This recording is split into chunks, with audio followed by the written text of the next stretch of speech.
Hello everyone. सो आज से मैं इकोनॉमी की सीरीज स्टार्ट कर रहा हूँ और ये काइंड ऑफ क्रैश कोर्स है क्योंकि मैं 10 डेज में इसमें टारगेट रखा है।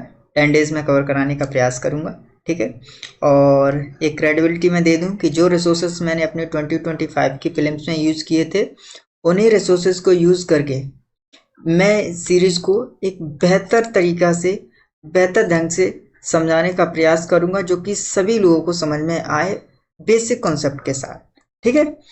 तो आते हैं इस सीरीज को स्टार्ट करते हैं और ये चीज सारी चीज़ों को मैं कवर कराऊंगा आगे आने वाले लेक्चरों में, ठीक है।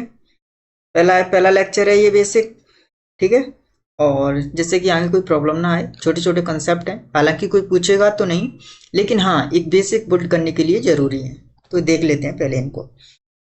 इकोनॉमी और इकोनॉमिक्स में अंतर क्या होता है, डिफरेंस क्या होते हैं। इकोनॉमी को देखिए एक सब्जेक्ट की तरह यूज किया जाता है, जैसे कि अपने होते हैं ना हिस्ट्री, इकोनॉमी, पॉलिटी, तो इसी तरीका से इनको यूज किया जाता है। किसको? इकोनॉमिक्स को। जिसमें जिससे क्या होता है, जो सोसाइटी में स्कार्स रिसोर्सेस हैं उनको लोगों के बीच में किस तरीका से बांटा जाए, किस तरीका से डिस्ट्रीब्यूट किया जाए, जिससे कि एक समानता बनी रहे, ठीक है, एक इक्वलिटी बनी रहे, ठीक है। इकोनॉमी क्या होता है? इकोनॉमी होता है इकोनॉमिक्स की एक्टिविटी एक ज्योग्राफिकल एरिया के अंदर हो रही है, मतलब एक कंट्री के अंदर हो रही है। जैसे कि इंडिया के अंदर हो रही है तो इंडियन इकोनॉमी, यूएस के अंदर हो रही है तो यूएस की इकोनॉमी, दैट्स इट, ठीक है। आगे चलते हैं। इकोनॉमिक्स को दो पार्ट में डिवाइड किया गया है, micro economics and macro economics. Macro economics होती है इंडिविजुअल लेवल पे, ये होती है होल लेवल पे। मान लीजिए ऐसा समझिए गार्डन के अंदर एक पेड़ है और एक पूरे गार्डन को ले लीजिए, that is called micro and macro economics, ठीक है। नेक्स्ट आगे है कैपिटलिज्म, सोशलिज्म और मिक्स इकोनॉमी में क्या होता है। तो कैपिटलिज्म में होता है जो कि प्रॉफिट मेकिंग बॉडी होती है, जो कि प्राइवेटली ओन होती है, ठीक है, एक प्राइवेट एंटिटी होती है। इसको कैपिटलिज्म और प्राइवेट सेक्टर बोलते हैं, ठीक है। कैपिटलिज्म मतलब प्राइवेटली ओन्ड बॉडी होती है ये। सोशलिज्म में होता है गवर्नमेंट एंटिटी होती है, सोशल वेलफेयर पर ज्यादा ध्यान देती है, इसको पब्लिक सेक्टर भी बोलते हैं। और इन जब प्राइवेट और पब्लिक दोनों मिल जाते हैं तो वो बन जाती है मिक्स इकोनॉमी, ठीक है। इसमें फोर फैक्टर ऑफ प्रोडक्शन देख लेते हैं। फोर फैक्टर मतलब होते हैं कि मान लीजिए अपन ने एक कंपनी लगाई तो जमीन लेंगे तो उसको क्या देंगे? रेंट देंगे। रेंट देंगे कि नहीं देंगे? रेंट देंगे, जरूर देंगे। लेबर, जब कंपनी में अपन कोई मजदूर रखेंगे तो उसको क्या देना पड़ेगा? बेस देने पड़ेंगे, तो बेसेस देने पड़ेंगे। कैपिटलिज्म, मान लीजिए कंपनी में अपन ने कोई मशीन लगाई, क्या लगाई? मशीन लगाई। अब मशीन लगाई तो क्या देना पड़ेगा?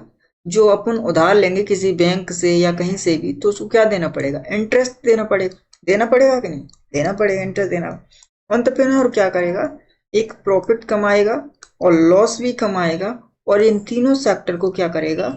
ऑर्गेनाइज्ड करेगा। क्या करेगा? ऑर्गेनाइज करेगा, एक मैनेज करने का काम करता है एंटरप्रेन्योर्स, ठीक है, ये होता है। और ये फोर फैक्टर प्रोडक्शन होते हैं, इनसे ही आगे एक प्रोडक्ट का प्रोडक्शन होता है। आगे आते हैं कैपिटल गुड्स। कैपिटल गुड्स मान लीजिए कि जो अपने कंपनी में जो मशीन लगाई, मशीन जो लगाई अपन ने कंपनी में, मशीन लगाई, और जो मशीन लगाने में जो इन्वेस्टमेंट गया वो तो क्या हुआ? इन्वेस्टमेंट। जो मशीन लगाई वो है अपनी capital goods. Capital goods are those goods which can be use for the future production, future asset generation.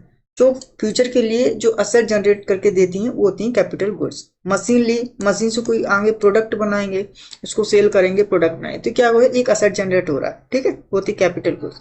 Saving मतलब वो होती हैं जो कि नहीं की जाती कंज्यूम नहीं की जाती, अपने फ्यूचर के लिए एक सेविंग बचा के रख ली जाती है, ठीक है, जो कि आगे काम देती है, वो होती है सेविंग।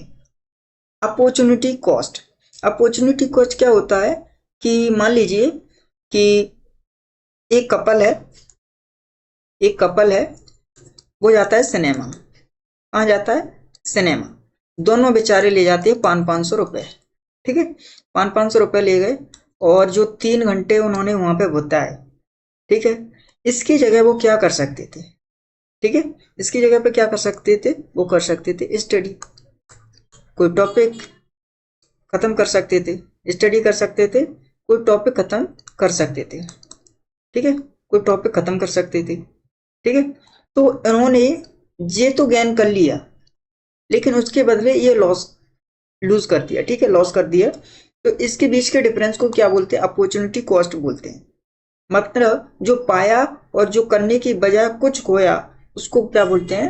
अपॉर्चुनिटी कॉस्ट बोलते हैं, ठीक है, बीच के डिफरेंस को। आगे मार्केट इक्विलिब्रियम। मार्केट इक्विलिब्रियम मान लीजिए कि आप एक शॉप पे गए, एक प्रोडक्ट को आप चाहते हो, एक प्रोडक्ट को आप चाहते हो 25 रुपए में लेना, 25 रुपए में आप बाय करना चाहते हो, और एक प्रोडक्ट को सेलर क्या करना चाहता है? सेलर इसको सेल करना चाहता है, ठीक है, सेल करना चाहता है, वो भी 25 रुपए में सेल करना चाहता है। तो आपके और इसके बीच के मतलब जो इक्वलिटी आई, मतलब जो बराबर हुआ कि आप उसी प्रोडक्ट को इतने रुपए में लेना चाहते हो और ये उसी प्रोडक्ट को इतने में बेचना चाहता है, तो इसी को क्या बोलते हैं? मार्केट इक्विलिब्रियम बोलते हैं, ठीक है। I hope you understood very well ना। प्रोडक्टिविटी और आईसीआर क्या होता है? प्रोडक्टिविटी मान लीजिए कि आपने किसी में 500 रुपए लगाए और मान लीजिए आपको आउटपुट उसका निकल आया 800। आपका जो 300 रुपए जो प्रॉफिट हुआ है, 300 का जो प्रॉफिट हुआ है, वो क्या निकल के आया? वो आपकी निकल के आई प्रोडक्टिविटी निकल के आ गई, ठीक है। एक होती है इसमें मार्जिनल प्रोडक्टिविटी। मार्जिनल प्रोडक्टिविटी होती है, मान लीजिए आपने 500 की जगह 600 कुछ बढ़ा के लगा दिया, 600 रुपए लगा दिए, उसके बदले मान लीजिए 1000 रुपए का आपका आउटपुट निकल के आ गया।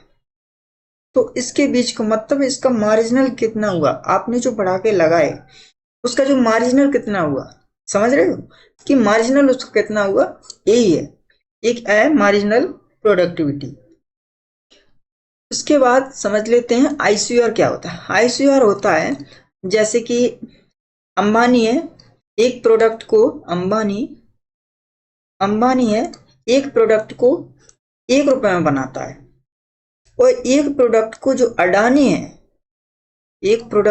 अडानी है वो 2 रुपए में बनाता है। तो जो अंबानी का रेशियो अडानी के रेशियो से इसकी प्रोडक्टिविटी है वो हाई है, इसकी प्रोडक्टिविटी लो है। मतलब इसकी एफिशिएंसी हाई है, इसकी एफिशिएंसी लो है, इसकी एफिशिएंसी क्या है? लो है, ठीक है। इसकी अडानी की एफिशिएंसी लो है। तो इसको क्या बोलेंगे कि incremental capital output ratio Ambani का ठीक है, इसकी एफिशिएंसी ज्यादा है और अडानी की एफिशिएंसी कम है, इसी को क्या बोलते हैं? इंक्रीमेंटल कैपिटल आउटपुट रेशियो, ठीक है। आगे है ओपन इकोनॉमी।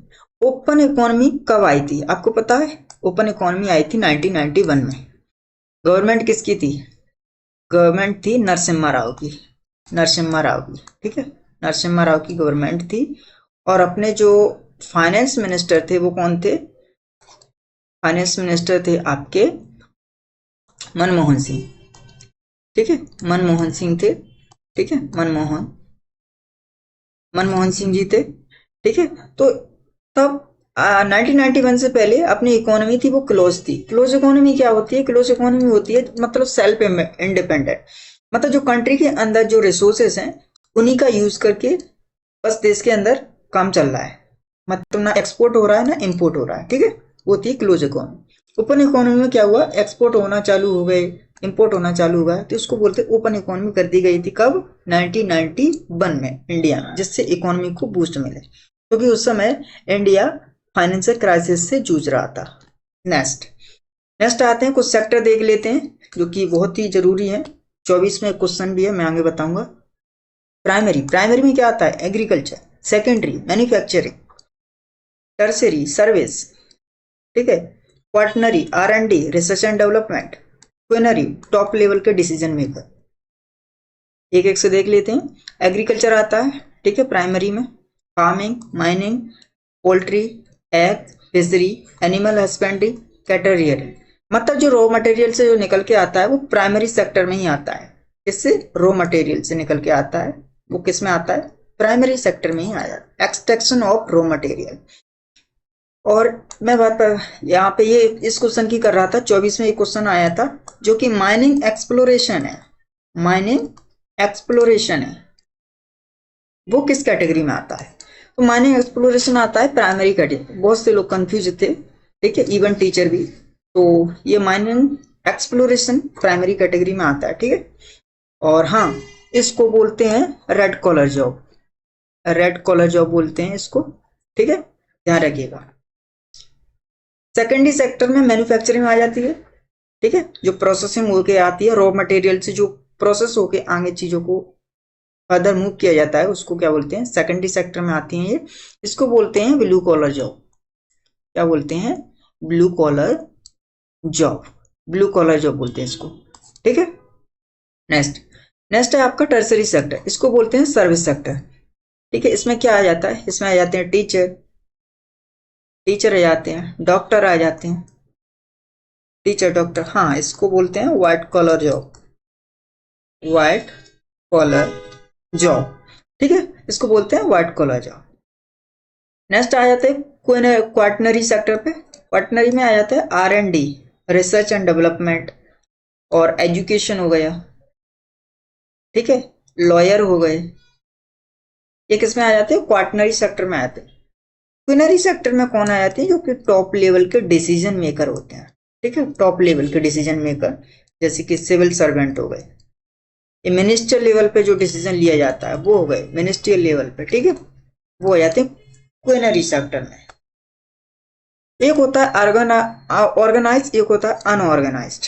ये वर्क के बेसिस पे है, मतलब इसमें सैलरी फिक्स होगी, टाइम फिक्स होगा, टाइम से छुट्टी मिलेंगी, इसको फिक्स रहता है। इसमें कुछ नहीं है ऐसा, ठीक है, ना तो टाइम फिक्स है, ना सैलरी फिक्स है, कुछ भी फिक्स नहीं है, ठीक है, जब आए तभी सवेरा। पब्लिक सेक्टर और प्राइवेट सेक्टर, मतलब सोशल वेलफेयर और ये प्रॉफिट होता है, ठीक है, पब्लिक सेक्टर, प्राइवेट। रियल में होता है जो कि कंट्री के अंदर एक प्रोडक्शन हो रहा है, कंजम्पशन हो रहा है, वो सभी टेंजिबल गुड्स का होते हैं, माइनिंग, मैन्युफैक्चरिंग जो भी हो रहा है वो सब रियल सेक्टर की कैटेगरी में आता है। एक होता है फाइनेंशियल सेक्टर। फाइनेंशियल सेक्टर, इसको इकोनॉमी की बैकबोन भी माना जाता है, और इसमें जो फाइनेंशियल ट्रांजेक्शन से रिलेटेड है, जो कि कंट्री के अंदर ये फाइनेंशियल ट्रांजेक्शन हो रहे हैं, ठीक है, एक मनी का मूवमेंट हो रहा है कंट्री का, उसी को क्या बोलते हैं? फाइनेंशियल सेक्टर बोलते हैं, ठीक है, एक बैकबोन बोला जाता है इकोनॉमी की ग्रोथ में। ये कहते हैं ब्लू इकोनॉमी। ब्लू इकोनॉमी में क्या होता है? जो कि कोस्टल एरिया से रिलेटेड, जो कि समुद्र के तट, उनको क्या किया जाए? सस्टेनेबल तरीके से उनको मरीन की इकोसिस्टम को प्रोटेक्ट किया जाए, ठीक है, एक्वाकल्चर हो गया, मैरीकल्चर हो गया, इस सभी को प्रोटेक्ट किया जाए, मैंग्रोव हो गए, इन सभी को प्रोटेक्ट किया जाए, ठीक है, प्रोटेक्शन देना, वो ब्लू इकोनॉमी का पार्ट है। ग्रीन इकोनॉमी में क्या होता है? मतलब एनवायरनमेंट को सस्टेनेबल तरीके से डेवलप किया जाए, ठीक है, एनवायरनमेंट फ्रेंडली बोल लगाए जाए प्रोजेक्ट, ठीक है, इको फ्रेंडली, ठीक है, एनवायरनमेंट की प्रोटेक्शन हो, किसी को एक हरासमेंट फेस ना करना पड़े, वो सारे ग्रीन इकोनॉमी। सर्कुलर इकोनॉमी होती है, मतलब रीयूज, रिफॉर्म, ठीक है, रिड्यूस, रिसाइकिल करना, मतलब जिससे कि पॉल्यूशन और वेस्ट को कंट्रोल किया जा सके, वो होता है सर्कुलर इकोनॉमी, जिससे कि वेस्ट जनरेट ना हो, ठीक है, इसको क्या बोलते हैं? Circular economy. आ जा रहा है डिजिटल इकोनॉमी। डिजिटल मतलब डिजिटली यूज करके जो इकोनॉमी जो प्रोडक्शन हो रहा है, ठीक है, और जो डिजिटली यूज करके जो एक इकोनॉमी में जो बूस्ट मिल रहा है, वो सारे डिजिटल इकोनॉमी का पार्ट है, ठीक है, कुछ टेक्निकल नहीं है।